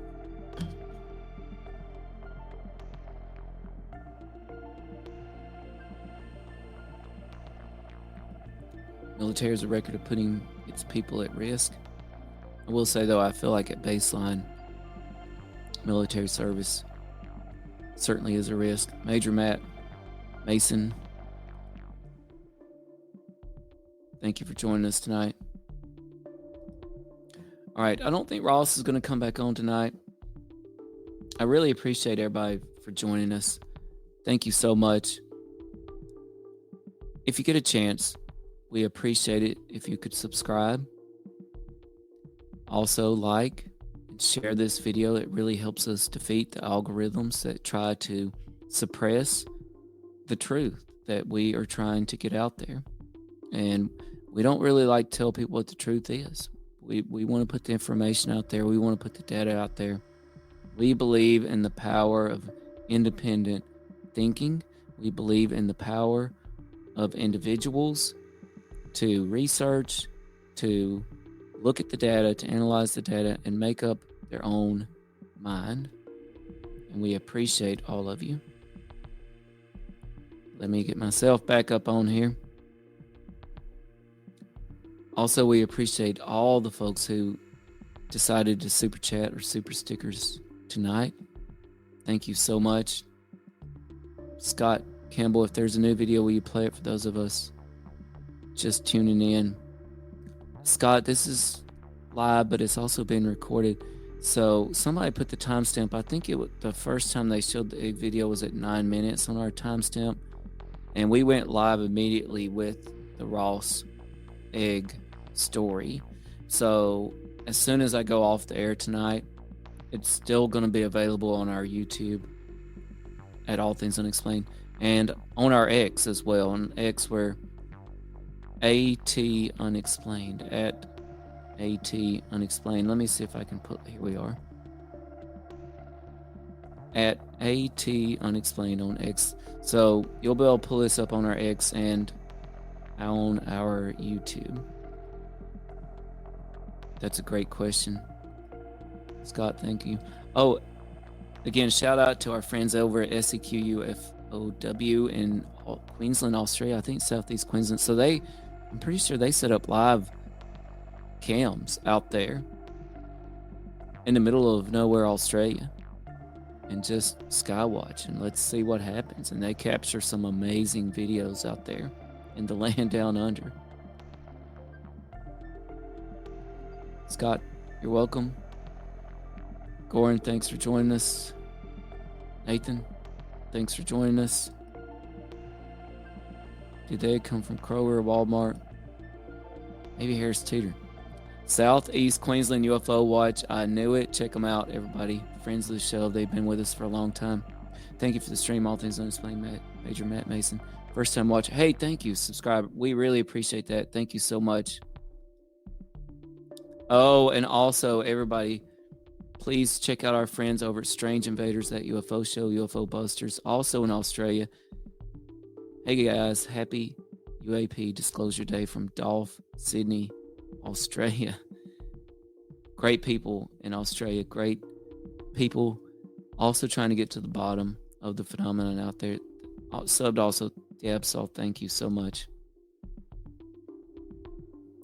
Well, that's not nice at all. But hey, that's why, you know what? I'm not telling anybody what to think. CJ, when she's on, she doesn't tell anybody what to think. You know, I believe it was the novel 1984. Orwell. He said, the greatest threat to any government is an independent, free-thinking society. A society that can think for themselves. A society that doesn't just take everything for granted and believe everything the government tells them. A society that doesn't depend on the government to tell them what to think and what is real and what to know and what to investigate and what to do. Skywatchers, whatever this guy's organization. I've been wondering if anybody had heard of them before tonight. I'll super chat $20 if you shave your head. Well, I don't have much more to go, so Kevin B. Join us next time. I might take you up on that. 20 seems a little cheap. Makes me feel a little cheap though, but I would do that. Javsol says preach. No, I'm serious. Like, it's part of why, you know, in March I went to Roswell and I ended up at the UFO crash site. Folks, I mean, I believe in getting out there and I believe in making our own minds up. It's perfectly fine to take in all the data. You know what? And you don't have to believe it all, and that's fine. But we are all powerful individuals capable of making up our own minds about what is real, what's to believe, what's not to believe. All right, I'm going to try to close on out one final time here before I do. If you get a chance, subscribe if you feel so inclined. Thank you. We appreciate it. Same for liking and sharing. Thank you to those who joined us tonight. We've had a lot of people with us for this reaction video. Thank you for the super chats and the super stickers. Strange Invaders, that UFO show. Don't know why, but my heart is pounding really hard today. Something's going to happen very soon. I can feel it in your bones. I think you're right. Research, don't let your desire define the truth. For sure. Do you think it's spiritual or something else? I will say, based on so many people we've talked to, we think it's all connected, right? The paranormal, the supernatural, the spiritual, the scientific, quantum mechanics, quantum physics, astrophysics, dimensions, subatomic dimensions, the macro scale of the infinite of the universe. We think it's all connected. I have chills, Beth.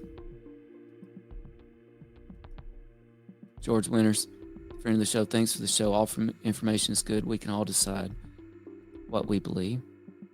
This sounds like a movie, not saying it's not true, but it sounds very crazy. Truth is stranger than fiction, though.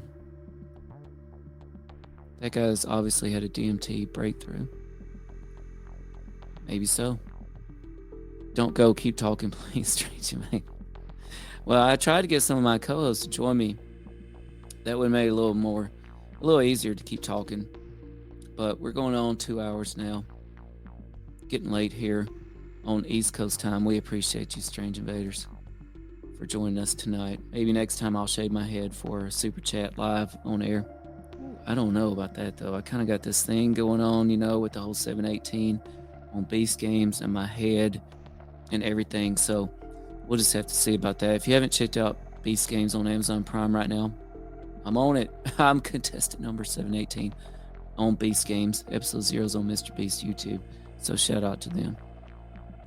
And that was real. That was real life. All right, guys. We appreciate you. Not John Boy, if you're out there anywhere. So my final take for the night, folks, remember to take time to get off your screens, get off your cell phones. We saw something recently that is really how we're going to approach 2025. How boring would it be if you were watching a movie and the main characters just stared at their phones the whole time or sat behind a screen the whole time? That would be a terrible movie. So let's all make a pact to get out and do main character stuff. All right? Live life like a main character. Get off your screens. Get away from your phones. Head out into the woods. Head out into nature. Look up at the skies. Look up at the stars. You may not hear Bigfoot. You may not spot a UFO. But you might just find something even more important out there. You might just find yourself. Good night, everybody.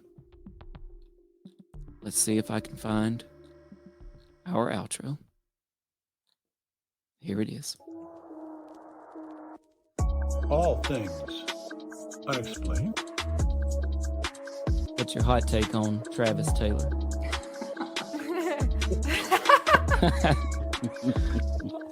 I've got an exclusive for you guys if you want it about the Alaska. We do. Okay. Dr. Taylor was revealed to be the chief scientist of the UAP task force with the Pentagon. So some of that, I think, sir, will save for closed session. All Things Unexplained is free to watch on YouTube and listen to wherever you get your podcasts. If you would like to support our show, you can visit our YouTube store. Additionally, you can find us on Venmo under All Things Unexplained. Be sure to check out our website, allthingsunexplained.com. All proceeds from the sales of Dr. Mounce's books on Amazon and Audible also go straight to our show.